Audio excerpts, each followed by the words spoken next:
नमस्कार, तपाईहरु सबैजनालाई माई बुक प्याकमा स्वागत छ। मैले भर्खरै जर्ज एस क्लासनले लेख्नुभएको book the richest man in the Babylon पढेँ।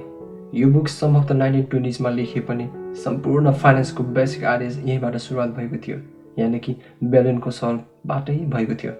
यो बुकमा अर्कत एउटा फिक्सनल क्यारेक्टर हुन्छ जो बेबिलोन सहरको एकदमै धनी मानिसको रूपमा चिनिन्छ, जहाँ उसको दुईजना साथीहरू आफ्नो परिवारलाई पाल्न पनि धौधौ भइरहेको हुन्छ। यही कारण एक दिन अर्कतको दुईजना साथीहरू उसलाई भेट्न आउँछ। कसरी ऊ यति धेरै सफल भयो, तर उनीहरू जहाँको त्यही रहे। यसै बखत अर्कतले कसरी धन सम्पत्तिमा सफल पाउने भन्ने प्रिन्सिपलहरू बेबिलोन सिटीको सम्पूर्ण मानिसलाई दिएको हुन्छ। आउनुहोस् तपाईँ हामी पनि मिलेर त्यही प्रिन्सिपलको बारे चर्चा गरौँ, साथसाथै आफ्नो जीवनमा पनि बिस्तारै लागू गर्दै जाउँ। पहिलो principle, pay yourself first, keep 10%। यदि तपाईहरु कुनै जब गर्नुहुन्छ भने आफ्नो स्यालेरीबाट हरेक महिना 10% छुटाउनुहोस्, यानि कि तपाईले आफ्नो सेभिङ गर्ने ह्याबिट बिस्तारै विकास गर्नुहोस्। के सेभिङले नै हामीलाई धनी बन्न मद्दत पुर्याउँछ? हो, अवश्य पुर्याउँदैन, तर सेभिङबाट सुरुवात गरेर त्यसको सही सदुपयोग गर्दै जाने हो भने अवश्य पुर्याउँछ। संसारको सबैभन्दा सफल र धनी व्यक्तिहरूले 10% भन्दा कयौं गुणा बढी सेभिङ गर्छन्। यहाँ पे योरसेल्फ फर्स्ट भन्नाले महँगो सामान किनेर देखाउँदै हिँड्ने भन्ने होइन, आफ्नो स्किल र नलेज विकास गर्नको लागि गर्नु हो। यदि तपाईँ पढ्दै हुनुहुन्छ र कुनै जागिर गइरहनु भएको छैन भने आफ्नो स्किल नलेजलाई माथिल्लो स्तरसम्म लाने कोसिस गर्नुहोस्। आफ्नो महत्त्वपूर्ण समय आफैमाथि खर्च गर्नुहोस्, हरेक दिन सिक्दै जानुहोस्। दोस्रो प्रिन्सिपल, कन्ट्रोल योर एक्सपेन्सेस। इङ्ग्लिसमा एउटा भनाइ रहेको छ, what you measure is you can control. तपाईले हरेक महिनाको आम्दानी र खर्चको लेखाजोखा राख्नुहोस् र अब तपाईलाई थाहा हुन्छ कि तपाईको फाइनेन्सियल सिचुएसन कता छ वा कता जाँदैछ। अब तपाईको फाइनेन्सियल सिचुएसनमा आफ्नो क्ल्यारिटी र कन्ट्रोल आउँछ। अब तपाईलाई थाहा हुन्छ कि कहाँ खर्च कम गर्ने र कसरी अझ बढी सेभिङ गर्ने। तपाईले यति बेला दुईवटा कुरामा एकदमै ध्यान दिनुपर्ने हुन्छ, कसरी आफ्नो आम्दानी बढाउने र खर्चलाई घटाउने।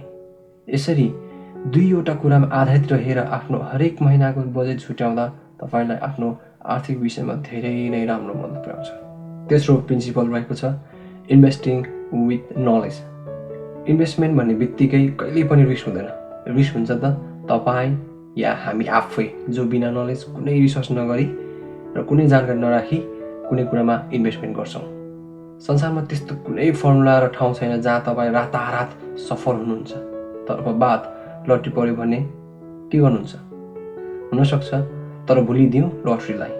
सुरु गरौँ के हो इन्भेस्टमेन्ट भनेर सिक्न र ज्ञानहरू बटुल्नु, जसले गर्दा तपाईले आफ्नो इन्भेस्टमेन्टमा कन्ट्रोल गर्न सक्नुहोस्।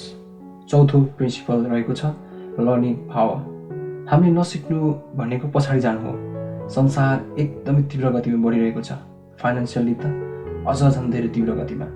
हामी यही तीव्र गतिमा हिँड्नलाई नयाँ सिचुएसनलाई एडप्ट र नयाँ स्ट्राटेजीलाई अँगाल्न सिक्नुपर्छ। आउनुहोस् यसलाई एउटा उदाहरणबाट अझ राम्ररी बुझौँ।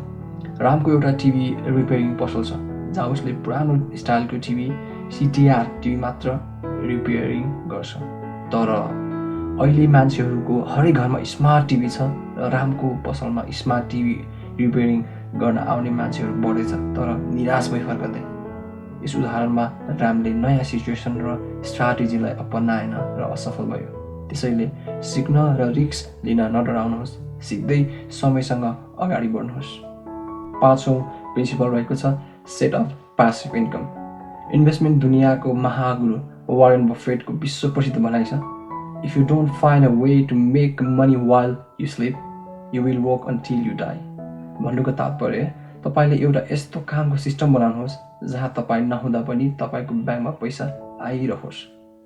हामीसँग भएको यो जोस, जाँगर, शक्ति र बुद्धि सधैँको लागि कहिले पनि रहँदैन अथवा एकनास रहँदैन। अहिले तपाईसँग भएको इनर्जी र ब्रेन पावरको भरपुर सदुपयोग गर्नुहोस्।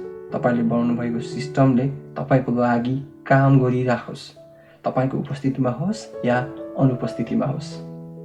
छैठौं प्रिन्सिपल रहेको छ, एक्सन्स आर फेभर्ड बाई लक। आर्थिक सफलता कुनै पनि मिराकल होइन, यो त एउटा लगातार प्रयास, खोज र लगावको परिणाम हो। प्राय संसारको सबै मानिसहरू जो सबै विधामा सफल छन् यो उनीहरूको भाग्य नभएर लगातार प्रयासको नतिजा नै हो। अवसर र भाग्य सबै मानिसको लागि एउटा खुल्ला मैदान हो, तर त्यही मैदानबाट सफल व्यक्तिहरू कसरी हामीबाट छुट्टिएर जान्छन्। उनीहरू सफल हुनुमा धेरै कारण होला, तर सबैभन्दा ठुलो कारण भनेको उनीहरूको कैयौँ प्रयास र अभ्यास नै हो। यही कैयौँ प्रयास र अभ्यासले छुट्याएको उनीहरूलाई हामीले लक भनेर नाम दिन्छौँ, र यही कैयौँ प्रयास र अभ्यासले अँगालेको अवसरलाई लक भन्छौँ। अनि हामी विभिन्न बहाना बनाएर झन झन पछि पर्दै जान्छौँ। सफलता भाग्यसँग होइन, कर्मसँग जोडिएको हुन्छ। अन्तिम 7औं प्रिन्सिपल रहेको छ प्रोटेक्ट योर मनी। तपाईँले कमाएर अनि बचत गरेर मात्रै हुँदैन, आफ्नो सम्पत्तिको सुरक्षा गर्न पनि धेरै आवश्यकता छ। तपाईँलाई ज्ञान नभएको अनि असुरक्षित ठाउँमा पैसा नराख्नुहोस्। पैसा यस्तो ठाउँमा राख्नुहोस् जहाँबाट अरू थप रिटर्न पनि आओस्। तपाईँलाई आफ्नो सम्पत्तिलाई कुनै पनि खतराबाट बचाउनु छ भने इन्सुरेन्सहरू गर्नुहोस् या इन्सुरेन्सको सुविधा लिन सिक्नुहोस्। आउनुहोस् एउटा उदाहरणबाट बुझौँ। राम तपाईँको साथी किसान हो र उसले स्टक मार्केटमा इन्भेस्ट गर्न तपाईँसँग पैसा माग्यो, यानि कि उसले आफ्नो विषयभन्दा बिल्कुलै फरक विषयको लागि पैसा माग्यो। अब भन्नुहोस्, यो अवस्थामा तपाईँको पैसा कति असुरक्षित छ।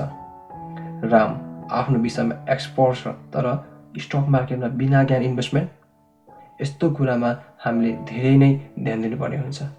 Finally, thank you so much for watching and listening. Stay motivated, सिकाउँ र अघि बढ्दै जाउँ। यदि तपाईँहरू यो बुकको समरी लिखित भर्जनमा चाहनुहुन्छ भने तल डिस्क्रिप्सनमा गएर लिङ्कमा क्लिक गर्नुहोला।